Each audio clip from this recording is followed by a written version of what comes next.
Senhoras e senhores, ao cumprimentá-los, estamos iniciando mais um diálogo espírita, a doutrina espírita passada a limpo. E neste momento, convidamos o irmão Dilson Pereira de Barros para fazer a prece de abertura. Então, convidamos a todos os ouvintes, onde quer que estejam, junto conosco, se conectar com a espiritualidade amiga, com Deus.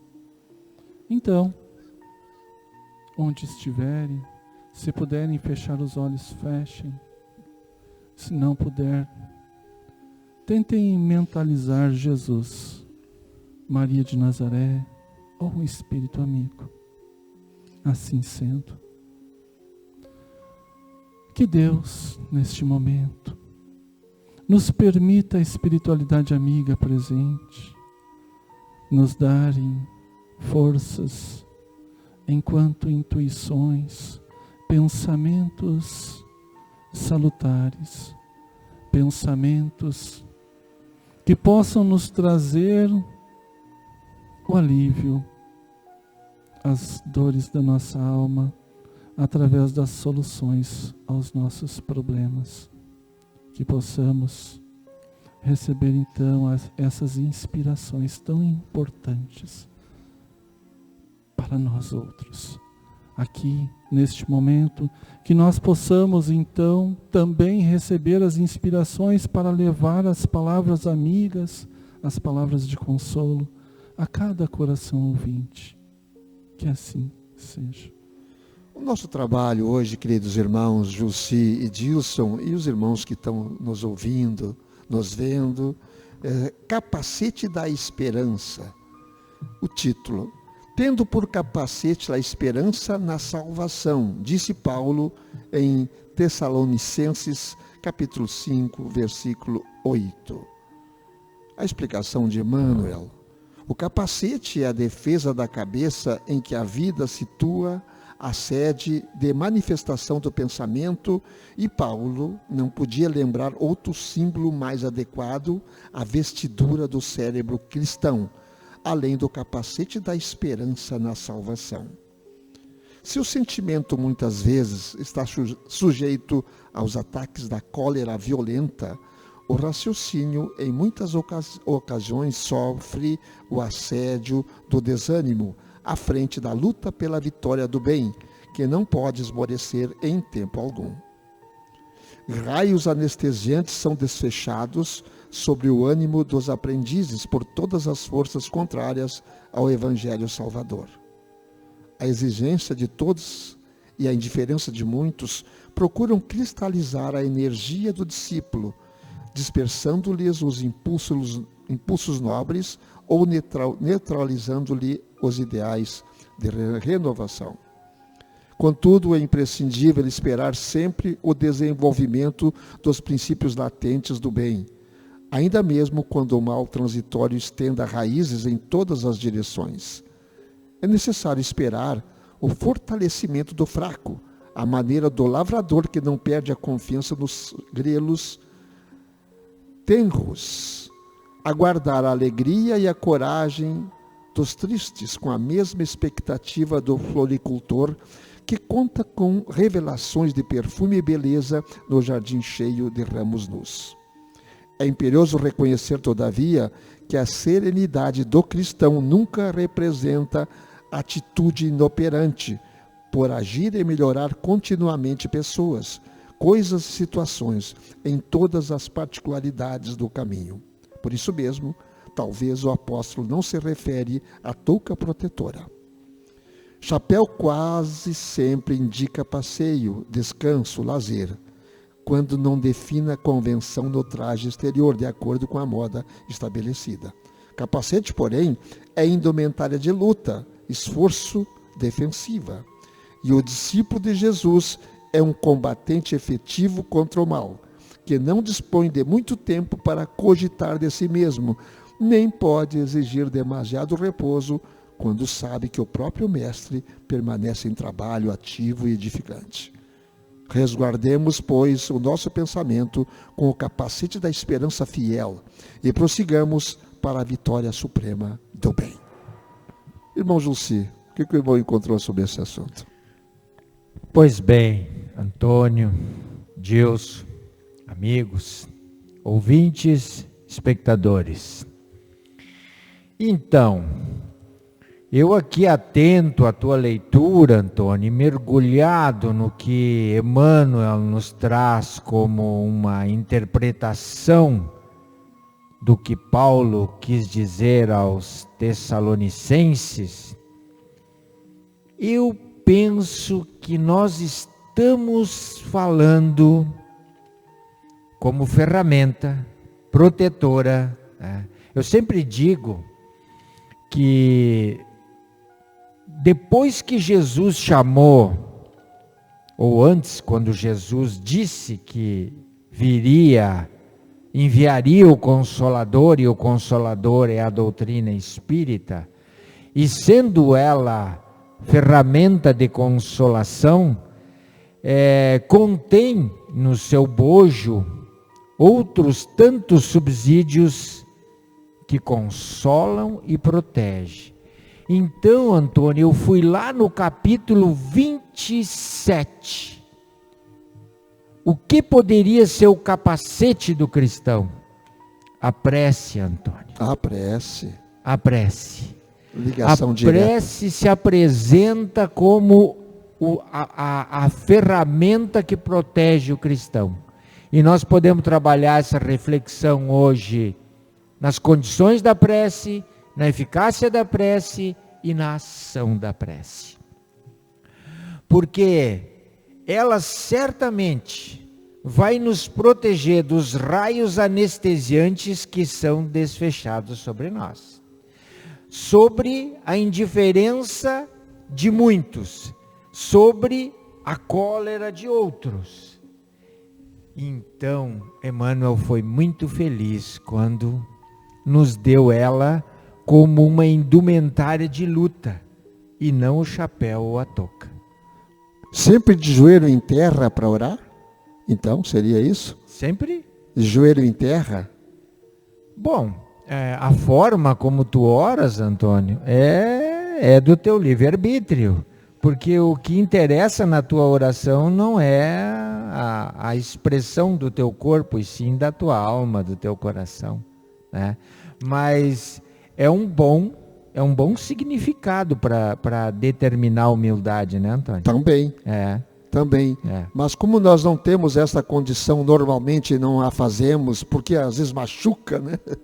Às vezes nos machuca, seria uma... Eu já estou colocando mais tempo, outras vezes já coloquei, e eu vou levantar para o Dilson também entrar na discussão aqui, que nós estamos conversando, sobre a vigília constante que devemos ter, que se torna também uma oração. Nesse sentido. Orar e vigiar, né, Antônio? A vigília constante. Sim. Nesse sentido que também que eu gostaria que o Dilson nos ajudasse, também nesse sentido da não precisar nós estar de mãos postas o tempo inteiro, de mãos postas, mas vigiar constantemente o nosso pensamento e as nossas palavras e as nossas ações. Deixa eu contribuir um pouquinho. Olha a coincidência, está aqui realmente o tema que você coloca, Antônio, dessa necessidade da gente não esperar, né, que venha pronto. Então, o Espírito Santo Agostinho, lá no capítulo 5 do Evangelho, Bem-aventurados os aflitos, fala no tema o mal e o remédio, Julci, que o remédio para o mal é a prece. E é Santo Agostinho que nos traz esse ensinamento. E lá tem uma frase que concorda com o que você falou, Antônio. Homens, será que só reconhecerão o poder do Mestre quando ele curar suas feridas, lhes trouxer dias de prosperidade e alegrias? Né? Então, a causa dos males de hoje está nos erros cometidos nas vidas pretéritas. Procurem o consolo para eles no futuro que Deus está nos preparando. Mas de que forma, né?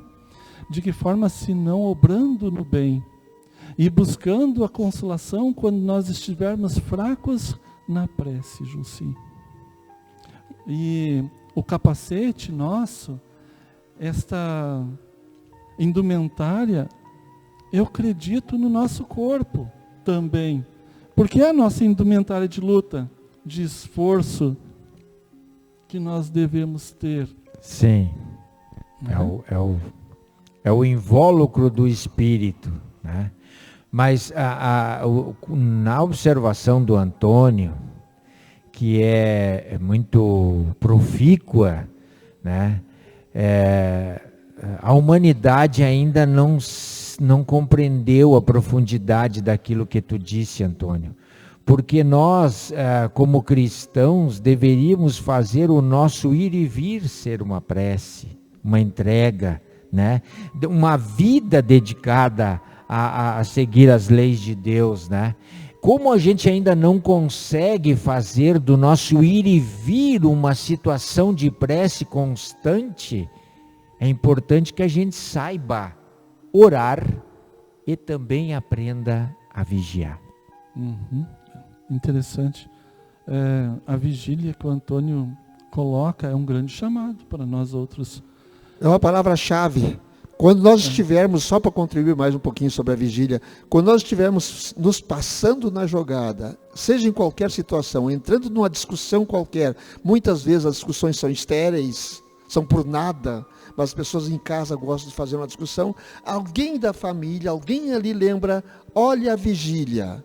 Vamos fazer essa palavra-chave. Bom, eu concito-os, e eu estou fazendo esse treinamento também, para colocar essa palavra dentro de mim. Olha a vigília. Vigília.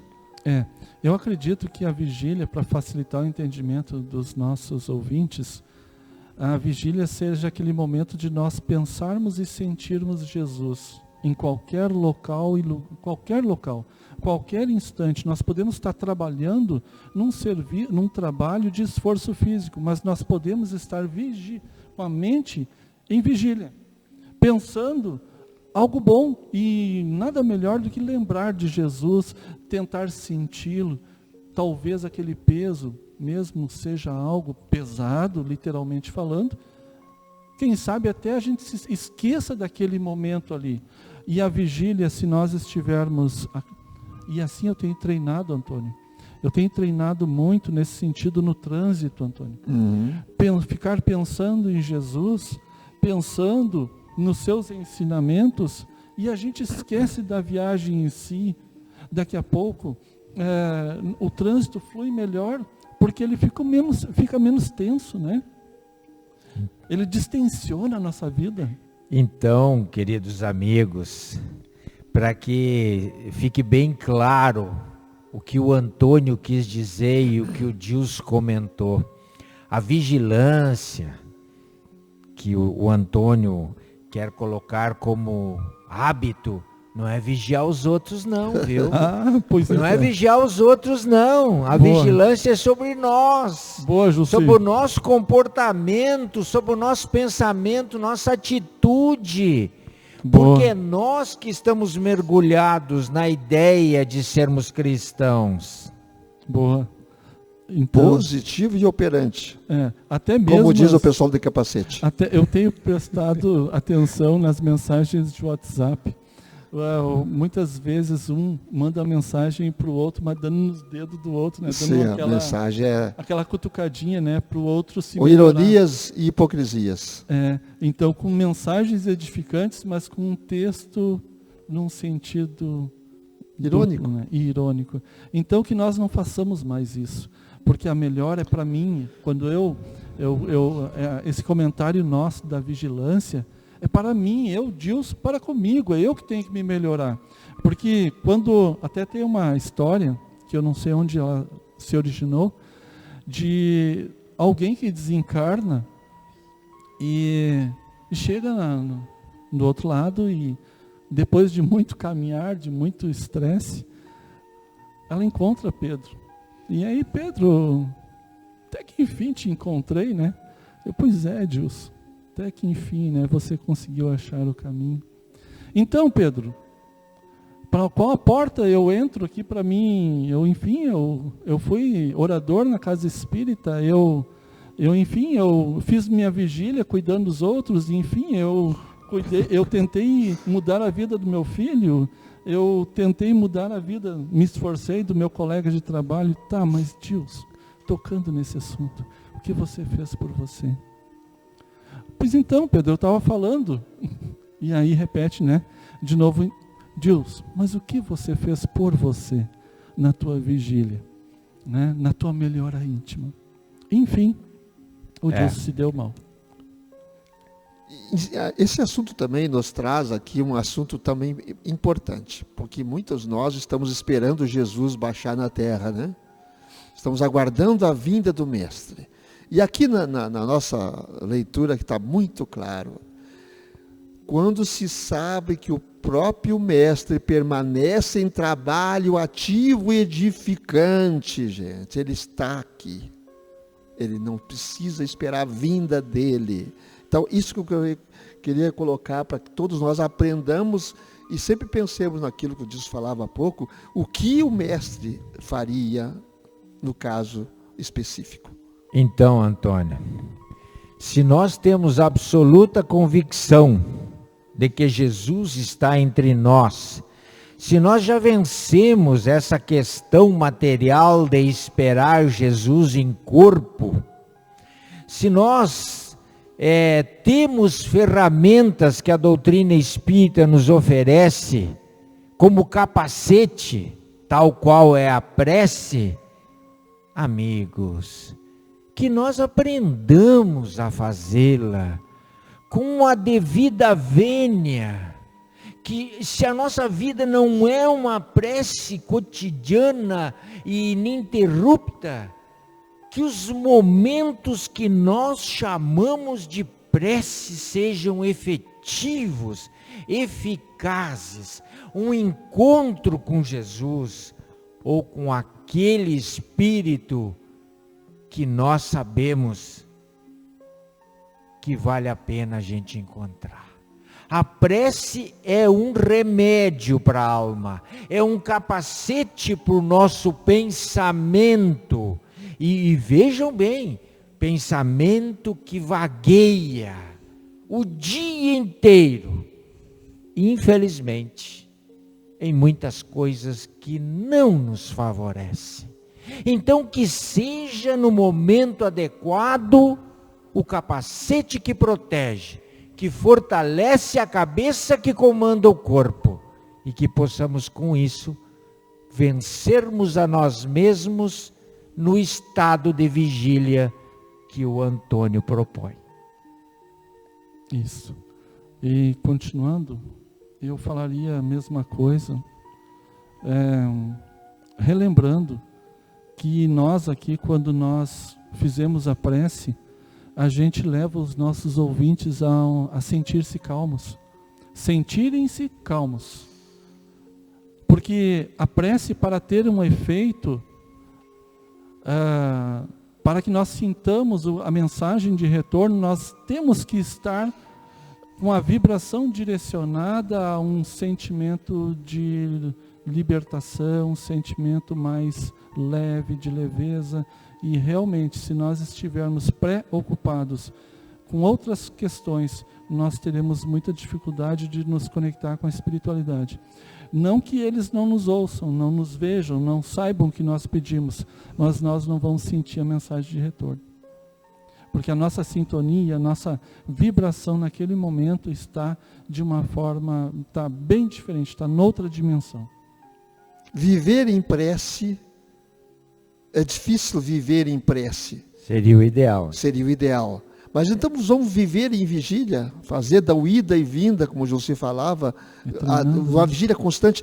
Eu sei, eu estou dizendo uma coisa que quase impossível hoje de fazermos, mas é preciso começar a treinar. Aos pouquinhos a gente vai conseguir. Cada dia um pouquinho mais. Aproveitando a genialidade de Emmanuel, gente. Então, no sentido que nós estamos colocando, que a prece não seja um chapéu, um adorno, um enfeite, que a prece seja efetivamente um capacete, que protege, que nos fortalece, que nos aproxima de quem pode mais do que nós, para nos ajudar, nos auxiliar, para que possamos na sua nave navegar por esses mundos superiores, junto com estes espíritos que tanto nos amam, tanto nos querem bem, e tanto bem faz para nós quando nós aprendemos a nos conectarmos com eles. Esse é o chamado que Jesus aguarda de nós. Ele está nos chamando para fazer isso. Esse é o grande chamado. Ele está aguardando que nós todos entremos nesta vigília constante de estarmos com o pensamento elevado. É isso? Com certeza. E o dia que nós conseguirmos, de forma coletiva, promovermos essa vigília, o mundo vibrará de outra forma. Meu Deus, é inimaginável como seria. É inimaginável. Hoje é. Mas é possível? É possível. Com certeza é possível. É possível. E te garanto, Antônio, assim, não é tão difícil não. Eu estou treinando já há algum tempo, né? E hoje eu consigo por mais tempo, e graças ao bom Deus eu não me estresso no trânsito. Ele flui para mim como... Já é um começo, né, E de eu tudo. te garanto que é excelente para qualquer um que experienciar esta vigília.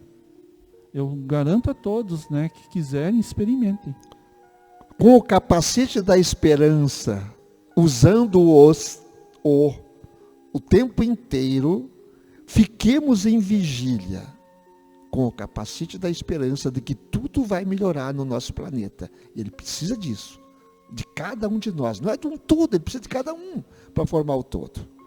Sem esquecer, né, Antônio? Sem esquecer, já encaminhando, né? Sem esquecer nunca, queridos amigos, que a serenidade do cristão não representa inércia, inoperância. Representa a prática dos ensinamentos do Cristo. Então, com a alegria deste momento em que podemos degustar este ensinamento excelso que Paulo e Emmanuel nos trouxeram, que podemos degustar esta energia que vem do alto, do Mestre Jesus como governador deste planeta, abençoando toda a humanidade, abençoando o esforço de cada um de colocar o seu capacete da esperança. Mergulhemos num túnel de humildade e gratidão para valorizarmos este momento, colocando água junto aos nossos aparelhos, valorizando a presença espiritual que nos acompanha, que nos afaga, que neste momento está limpando o nosso campo vibratório, produzindo aquilo que nós chamamos de passe espiritual, aproveitando o amor de Jesus e suas falanges por todos nós. Obrigado, Senhor, por esta oportunidade, por esta vida, por nossa saúde, nosso lar, nossa família, o pão que nós consumimos, o ar que nós respiramos, a água que nós bebemos, a companhia que tu nos reservastes, as lições que temos no dia a dia, a prova que a cruz nos impõe. Obrigado por tudo, somos felizes porque o sentimos. Que assim seja.